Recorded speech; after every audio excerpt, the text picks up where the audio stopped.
I mentioned on our Instagram that we're going to start doing some of these like more vlog type blog posts. In my Instagram story, I've talked about my leg quite a bit, but that's probably where the majority of our questions come from, are people wanting to know more about my experience with the limb salvage surgery, which is a super extensive procedure where, for those of us that have bone cancers or osteosarcoma, where they take out a chunk of our bone and replace it with metal. In the process, everything that's attached to the tumor gets taken out and replaced, or maybe we're just void of whatever that is. And so it's a really difficult surgery to come back from. Chances are we won't be able to do a lot of the things that we used to do. As far as limb salvage surgeries, I have had really amazing results with mine, though I still get really frustrated sometimes because I wish that I could do more. In the scheme of things, I can do a lot more than the doctor said that I would be able to do. I've just had a lot of questions like, how long did it take for you to be able to walk normally again? How long did it hurt for? When did you know that you were ready to get back into exercise? The thing that is hard with this surgery is that we are not given a lot of information, and all of our surgeries are so drastically different. But I'm going to take you guys kind of through the timeline on exactly what I've done to get my leg to where it is today. So let's see, I had my surgery in December of 2009. It was a 17-hour long procedure. They took out the majority of my tibia, part of my femur, and all of my knee, all of my tendons and ligaments. Besides my patella tendon, they detached my hamstring, wrapped my calf around like the front of the metal so that they could reattach my my quadriceps to it. I'll put pictures of my x-rays in the photos below for anybody that's curious to see what those look like. I was in a cast from my hip to my toes for 3 months.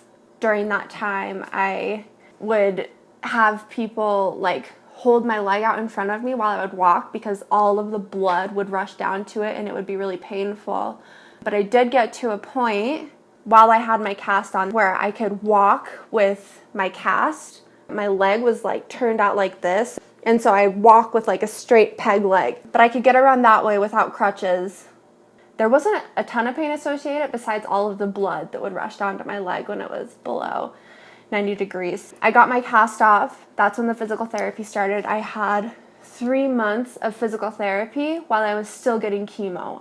Most of my physical therapy at that point consisted of the physical therapist just coming in and they would grab my leg and just rip through the scar tissue. And I would just have to like laugh, I would cry, just like yell. It was so painful. For those of you that have had this surgery, you understand it is the worst, but it's so necessary. Like, I'm so grateful for the time that I put into getting that mobility back in my knee. It would be frustrating because I would get it to bend so far and then I would go in for a round of chemo and it would revert back to where it was. And that's pretty much how it went the whole time I was getting chemo. There wasn't a lot of progress. My results were just kind of maintained. When I finished chemo, that was when I started hitting it really hard with physical therapy. They didn't really know what my leg would be able to do. Basically what they told me is, you won't be able to run, jump, bend your knee past 90 degrees. My leg was fully straight from the beginning because in my cast they had it fully straight, and I never lost that, but getting the bend again was a long process. And then physical therapy, we started doing a lot of like water physical therapy to start helping me learn how to bend it, a lot of walking exercises to try to get me to keep my foot straight because I would do the side foot thing and I was really slow. Oh, it was so frustrating. I never realized how much it sucks to be like stuck behind the group. People forget to wait for you and you can only go so fast. Sometimes my friends and I, we would hold hands across the hall of my high school when I would just go visit. Nobody felt like they could pass us because I was a cancer patient and everybody feels bad for cancer patients. And so we would block the whole hallway in between classes and we'd turn around and literally our entire grade would be stuck behind us, but felt too bad to walk around anyway. When physical therapy stopped, it kind of felt like the rug was ripped out from underneath me because I couldn't go back to the physical activities I used to do, which I was a ballerina before. I danced, like maybe 20 hours a week. That's all I knew. So I'd never even been to a gym and except for maybe PE class. I didn't know anything about that.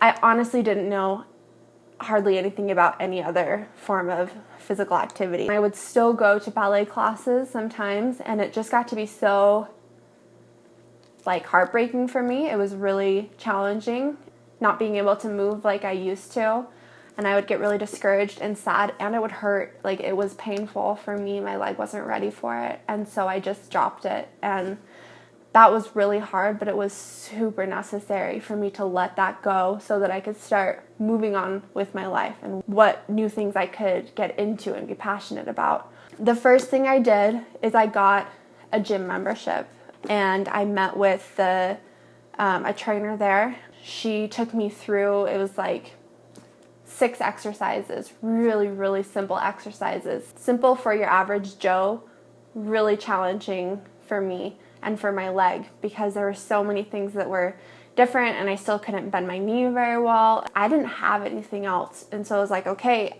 every day after school or every other day, I'm going to go to the gym and I'm going to do these exercises. So that was my senior year of high school that I was doing that. I got reasonably strong, but it kind of started to phase out and I started getting really just bummed out about it, not feeling well. I was in college and I was like, I need to make a change. I almost just felt like my leg was atrophying away. It was already pretty weak and it was just getting weaker and weaker. I was like, I need to do something, but it is hard to know what to do. What do you do when you feel like you can only do maybe a quarter of regular exercises, especially when you're not an expert? And I really didn't know a lot, as my surgeon was just kind of if you can do it, then do it. Don't do anything high impact, but have at it, try it. So I think the first thing I did is I bought one of those random workout PDF files where it takes you through a bunch of workouts, and I would just fully take out anything that I couldn't do, which would make the exercises half as short. But I learned early that it's really important to learn to swallow your pride and modify stuff. So I would talk to as many professionals that I could to get their input, their advice, what they would suggest. Try it. If it worked, great. If it didn't, scrap it. That's just kind of been probably the theme of my whole leg rehab. I don't know. I hope that I've answered the majority of your questions. I know how fascinating it is to kind of see into somebody else's world that's been through it, that's done it, that seems to be doing well. Careful comparing yourself to me or to anyone else for that matter, because all of our experiences are so unique. Keep trying, keep experimenting. You will find something that works for you. When old things feel like they've been taken away, we can find new things. I'm just grateful to be able to share my story with anybody that's able to benefit from it. And I love you all. Mwah!